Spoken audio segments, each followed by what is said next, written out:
सभी साथियों को नमस्कार। आज के इस वीडियो में हम बात करेंगे रेलवे ग्रुप डी एग्ज़ाम 2026 के लिए टॉप रीजनिंग के क्वेश्चनों के बारे में। जैसा कि आप सभी को पता है, रेलवे ग्रुप डी का एग्ज़ाम 3 अगस्त से स्टार्ट होने वाला है, तो आप सभी के पास में बहुत ही कम टाइम बचा हुआ है। ये जो 5 से 6 दिन का टाइम तुम्हारे पास में बचा हुआ है, इस टाइम को ज़्यादा से ज़्यादा अपनी पढ़ाई में लगा दो, ज़्यादा से ज़्यादा सवालों की प्रैक्टिस कर लो।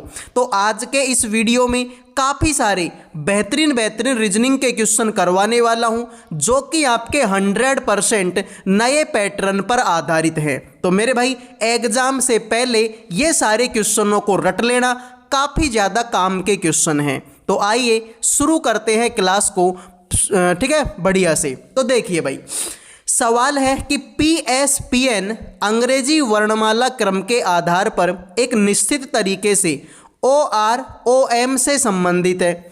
उसी तरीके से YB YW XA XY से संबंधित है। उसी तर्क का अनुसरण करते हुए QT QO दिए गए विकल्पों में से किससे संबंधित होगा। तो देखो मेरे भाई, बेहतरीन सवाल है। ऐसे सवाल हमने अब से पहले भी किए हैं, कोई नया सवाल नहीं है। देखिए यहाँ पर है भाई PSPN, P है, उसके बाद में S है, उसके बाद में P है और उसके बाद में N है। यहाँ पर देख लो मेरे भाई, OROM।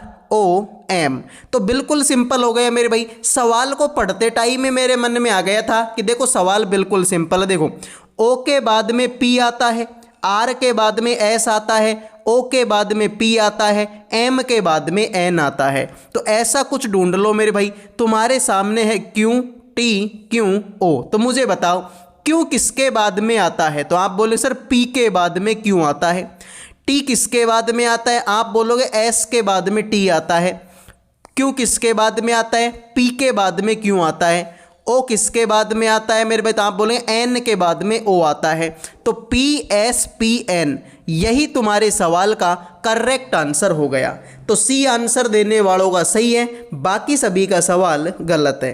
एक बात और मेरे भाई, जिन भी बच्चों को इस क्लास का PDF अगर चाहिए तो वो हमारे टेलीग्राम चैनल को ज्वाइन कर लो, ठीक है मेरे भाई। जिनको PDF चाहिए टेलीग्राम चैनल को ज्वाइन कर लो।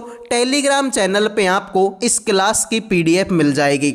आइए अगले क्वेश्चन पर बढ़ते हैं। तो देखो मेरे भाई, अगला सवाल चेक करो। अगला सवाल क्या है? देखो, इस तरीके के सवाल काफ़ी ज़्यादा बेहतरीन होते हैं। अब से पहले भी ऐसे सवाल आपके एग्जाम में पूछे जा चुके हैं।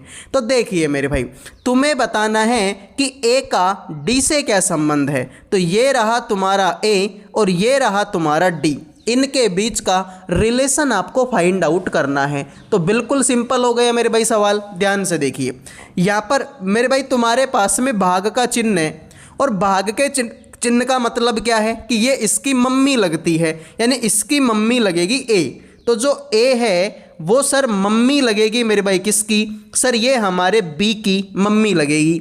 आगे मेरे भाई प्लस है, प्लस का मतलब तो सर बहन लगती है, तो इसकी बहन लगेगी ये B। तो जो B है वो बहन लगेगी मेरे भाई किसकी? सर ये C की बहन लगेगी। आगे मेरे भाई गुणा का चिन्ह है, गुणा के चिन्ह का मतलब है ये इसका भाई लगेगा, तो इसका भाई लगेगा ये C। तो जो C है वो भाई लगेगा मेरे भाई किसका? D का। तो मेरे भाई D तक ही तो जाना भाई, हमको A का D से बताना, तो D तक हम आप पहुंचे। अब इससे आगे करने की कोई ज़रूरत नहीं है। अब ध्यान से देखो मेरे भाई, मान लो कि ये मैं हूं। अब ये अगर मैं हूं तो ये मेरा भाई है, मेरे भाई की बहन सर मेरी भी बहन लगेगी, और मेरी बहन की मम्मी सर मेरी भी मम्मी लगेगी। इसका मतलब राइट आंसर आपका D होगा। भाई ये मैं हूं तो ये मेरा भाई है, मेरे भाई की बहन सर मेरी भी बहन, और मेरी बहन की मम्मी मेरी भी मम्मी। तो राइट आंसर आपका D होगा। तो आइए अगले क्वेश्चन पर बढ़ते हैं। वीडियो में आगे बढ़ने से पहले जो भी स्टूडेंट रेलवे ग्रुप डी 2026 की तैयारी कर रहे हैं, उन सभी स्टूडेंट के लिए करंट अफेयर का, जीके का, रीजनिंग का और मैथ का, ये चारों की चारों सब्जेक्टों का PDF तैयार कर दिया, केवल 100 रुपये में। 100 रुपये के अंदर चारों की चारों सब्जेक्टों के आपको इम्पोर्टेंट आपको क्वेश्चन मिलेंगे, साथ में उन क्वेश्चनों के ऑप्शन भी आपको मिलेंगे और फिर उन ऑप्शनों का डिटेल में सॉल्यूशन भी आपको इसी पीडीएफ के अंदर मिलेगा। बेहतरीन लेवल का पीडीएफ है।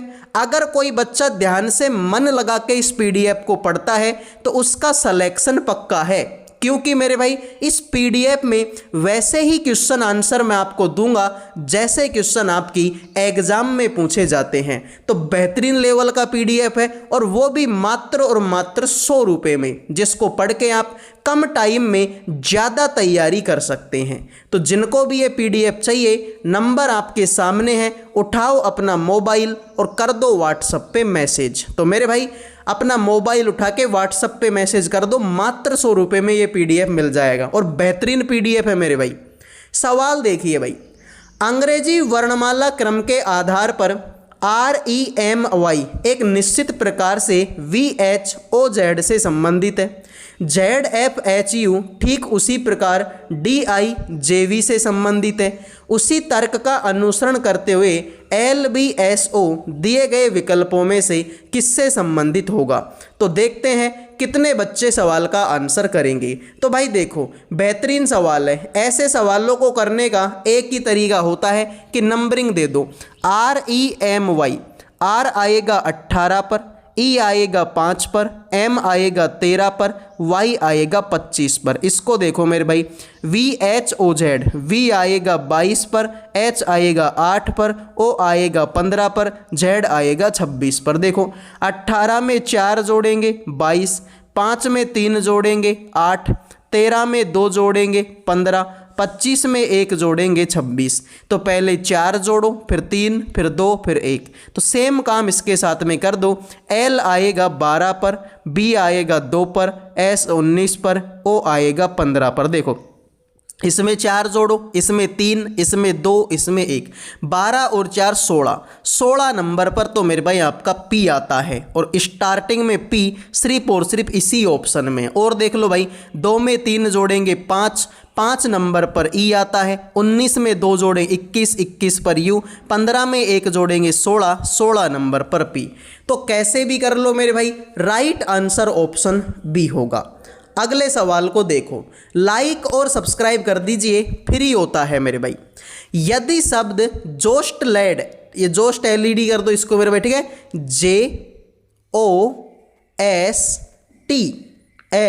JOSTLED को प्रत्येक अक्षर को अंग्रेजी वर्णमाला क्रम में व्यवस्थित किया जाए तो कितने अक्षरों का स्थान अपरिवर्तित होगा।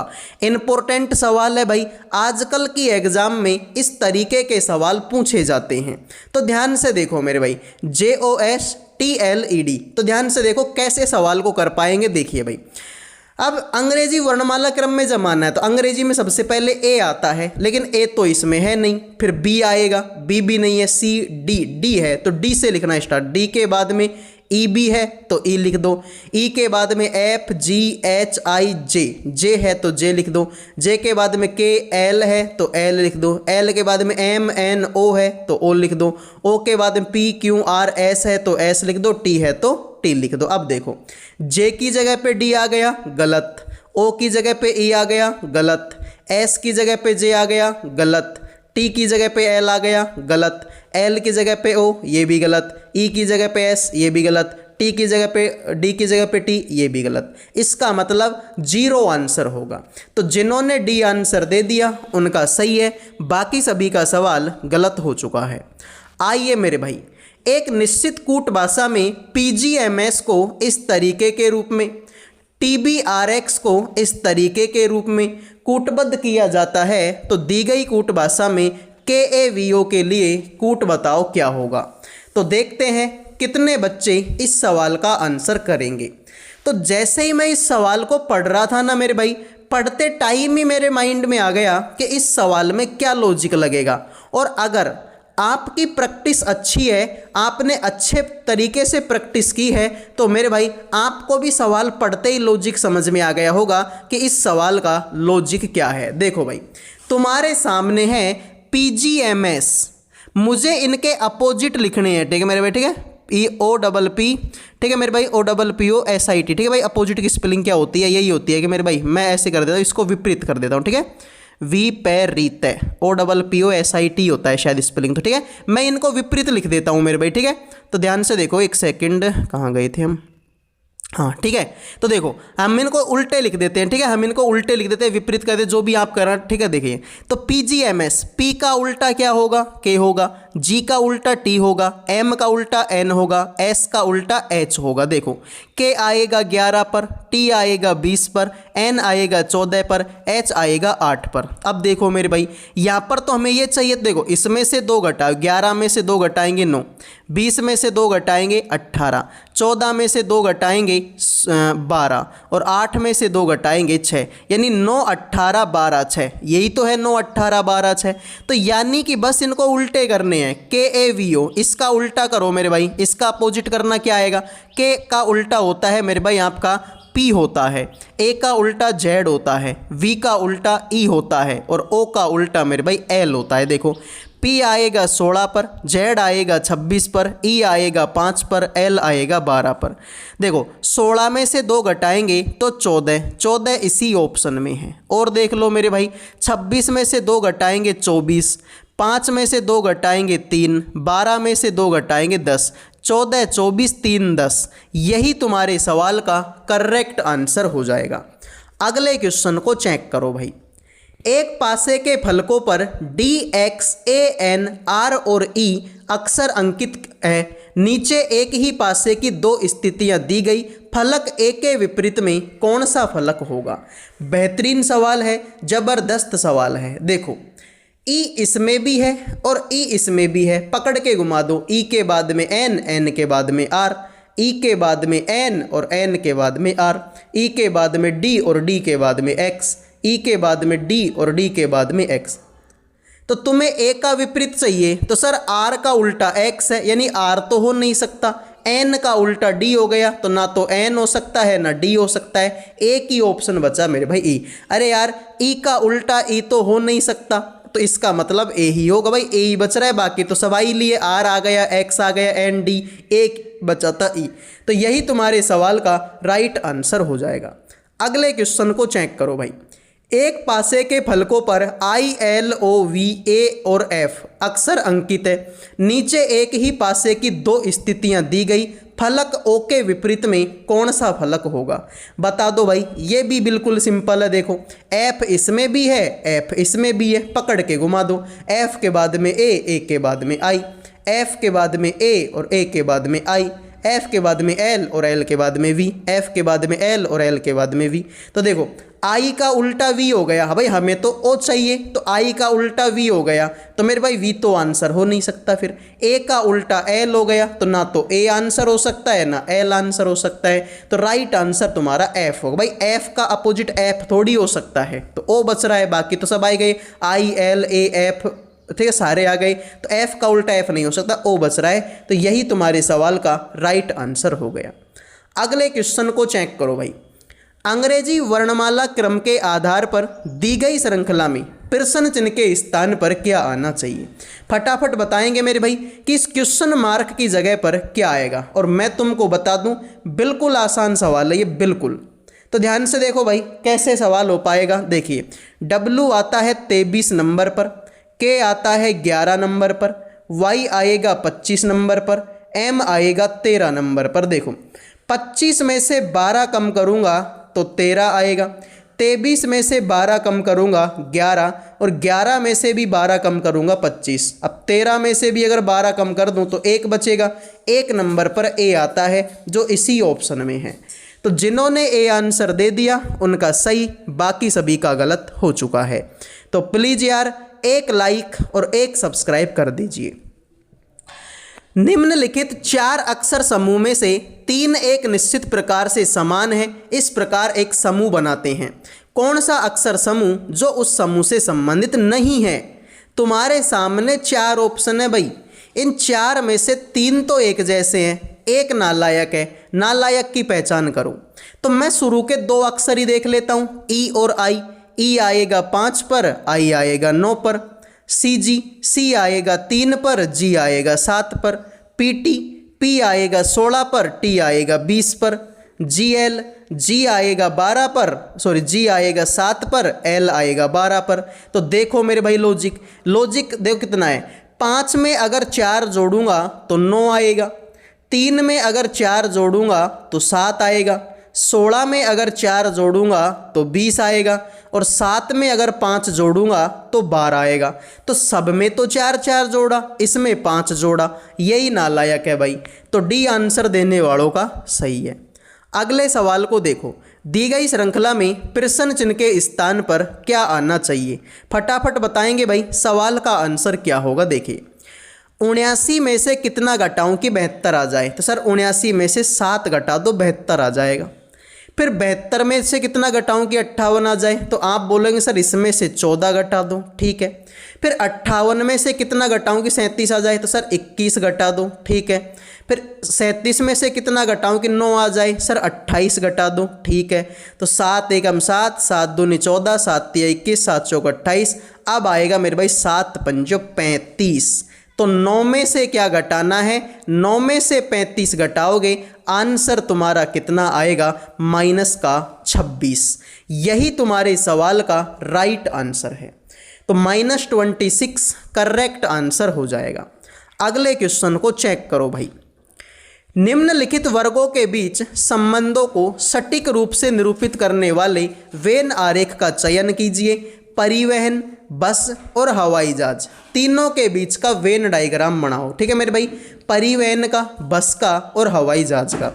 अब सीधी सी बात है मेरे भाई, चाहे तो तुम बस की बात कर लो, चाहे तुम हवाई जहाज की बात कर लो, ये दोनों के दोनों परिवहन के साधन ही तो हैं भाई। दोनों के दोनों परिवहन के साधन हैं भाई। बस भी आने जाने के काम आती है और हवाई जहाज भी आने जाने के काम आता है। तो राइट आंसर आपका डी होगा। अगले क्वेश्चन को चेक करो। दी गई श्रृंखला में प्रश्न चिन्ह के स्थान पर क्या आना चाहिए? तो सभी बच्चे बताएंगे क्वेश्चन मार्क की जगह पर इनमें से कौन सा ऑप्शन आएगा। तो देखिए भाई कैसे ये सवाल आपका हो पाएगा। तो ध्यान से देखो भाई, ठीक है, फटाफट से इस सवाल को अब करते हैं। देखिए 14 में अगर 7 जोड़ेंगे, एक सेकंड भाई, 14 में अगर हम 7 जोड़ेंगे तो 23, नहीं 9 जोड़ेंगे तो 23 होगा। फिर 23 में कितना जोड़ूँ कि 42 हो जाए? तो सर इसमें 19 जोड़ दो, ठीक है मेरे भाई, इसमें 19 जोड़ेंगे। फिर 42 में कितना जोड़ूँ कि 71 हो जाए? तो आप बोलेंगे सर इसमें से आप 29 जोड़ दो। कितना मेरे भाई? 29 जोड़ दो। फिर 71 में कितना जोड़े? 110 हो जाए? सर इसमें आप 39 जोड़ दो। तो मेरे भाई देखो 9 है, 9 में 10 जोड़ेंगे 19, 19 में 10 जोड़ेंगे 29, 29 में 10 जोड़ेंगे 39, 39 में 10 जोड़ेंगे तो अब आएगा मेरे भाई 49। तो 110 में 49 जोड़ दीजिए, 110 प्लस में 49, तो आंसर आएगा 159। तो यही तुम्हारे सवाल का करेक्ट आंसर है। आइए अगले क्वेश्चन पर बढ़ते हैं। विकल्पों में दी गई उस आकृति की पहचान कीजिए जिसे प्रश्न चिन्ह के स्थान पर रखने पर श्रृंखला तार्किक रूप से पूर्ण हो जाएगी। तो बताइए मेरे भाई इस सवाल का राइट आंसर क्या होगा। अब अगर तुम्हारे अंदर थोड़ा सा भी माइंड है तो आप इस सवाल को 2 सेकंड में करके पटक दोगे। मुझे ये बताओ इस वाले आकृति में और इस वाली आकृति में क्या फ़र्क है? मुझे आप फटाफट से बताओ। तो आप बोलेंगे कि सर वैसे तो सब कुछ सेम है, लेकिन ये जो 4 डंडे हैं ना भाई, देखो ऊपर वाले ये डंडे तो हैं, ये वाले डंडे तो हैं, लेकिन बाकी के ये जो 4 डंडे हैं ना, ये नहीं है मेरे भाई इसमें। इसका मतलब मेरे भाई इसमें से इसमें गए तो 4 डंडे कम हैं। ठीक है मेरे भाई, क्या है? 4 डंडे कम हैं इससे इसमें जाऊंगा तो। फिर मुझे ये बताओ जब इसमें से इसमें जाऊंगा, ठीक है मेरे भाई ठीक है, इसमें से अगर इसमें जाऊंगा तो इसमें और इसमें क्या फ़र्क है? तो आप बोलेंगे कि सर 2 डंडे तो ये वाले कम हैं और मेरे भाई 1 डंडा ये का। और भाई इसमें देखो त्रिभुज में 3 डंडे होते हैं, लेकिन इसका सर इसका जो 1 डंडा है ना, ये वाला, ये डंडा कम है मेरे भाई। इसका मतलब सर इसमें 3 डंडे कम है, इसमें मेरे भाई क्या है? 3 डंडे कम है। फिर जब इससे इसमें जाऊंगा तो क्या कम है मेरे भाई, तो आप बोलेंगे सर ये जो बाकी के ये 2 डंडे और थे ना ये भी कम हो गए, तो मेरे भाई बाकी के ये जो 2 डंडे हैं ये भी मेरे भाई कम हो गए। तो मेरे भाई अब इससे इसमें जाऊंगा तो 1 डंडा कम होना चाहिए भाई, ठीक है, 1 डंडा कम होना चाहिए। तो मेरे भाई देख लो, इससे जब इसमें जाऊंगा तो बस 1 डंडा हटा दो। तो सर अगर तुम ध्यान से देखोगे तो 1 डंडा कम इसी में है, देख लो बस ये डंडा कम है, देखो ये नीचे का जो डंडा है ना ये डंडा कम है, बाकी तो सब कुछ सही है। इसका मतलब मेरे भाई जिन्होंने आंसर दे दिया है बी उनके मजे हैं, बाकी सभी का ये सवाल गलत हो चुका है। क्लियर मेरे भाई, तो राइट आंसर आपका क्या होगा, ऑप्शन नंबर डी होगा, सॉरी बी होगा। अगले को देखो भाई, 7 व्यक्ति हैं P Q R S T U और वी एक सीधी पंक्ति में उत्तर दिशा की ओर मुंह करके बैठे हुए हैं, ठीक है। वी जो है क्यू के ठीक दाईं ओर तथा आर के ठीक बाईं ओर बैठा है, पी आर के ठीक दाईं ओर तथा एस के ठीक बाईं ओर बैठा है, यू एस के दाईं ओर दूसरे स्थान पे बैठा है, यू पंक्ति के किसी एक छोर पर बैठा है, एस और यू के बीच कौन बैठा है। तो बताइए मेरे भाई इस सवाल का राइट आंसर आपका क्या होगा। तो देखो कितने आदमी हैं, 7 आदमी। तो लो भाई ये मैंने एक सीधी लाइन बना दी, इसमें 7 आदमी बिठाने हैं, तो पहला हो गया, दूसरा, तीसरा, चौथा, पांचवा, छठा और 7वां। सबका जो मुंह है वो उत्तर दिशा की तरफ है, सबका जो मुंह है वो उत्तर दिशा की तरफ है, यानी इधर को जाएंगे सबका दायां हाथ आएगा, इधर को जाएंगे तो सबका बायां हाथ आएगा, ठीक है मेरे भाई। अब सवाल को चेक करो, देखो तुमसे सवाल में ये बोला कि यू है ना, यू पंक्ति के किसी एक छोर पे बैठा हुआ है। अब हो सकता है कि यू इधर को बैठा हो सकता है कि यू इधर को बैठा हो, लेकिन इसमें एक बात बोली गई, जो यू है ना, यू एस के दाईं ओर दूसरे स्थान पे बैठा हुआ है। इसका मतलब अब ये कन्फर्म है कि एस का दाईं ओर दूसरा, तो एस को यहाँ बैठाओ, इसका दायां पहला और दूसरे स्थान पे कौन बैठ जाएगा, यू बैठ जाएगा। तो हो गया मेरे भाई यू एक सिरे पर।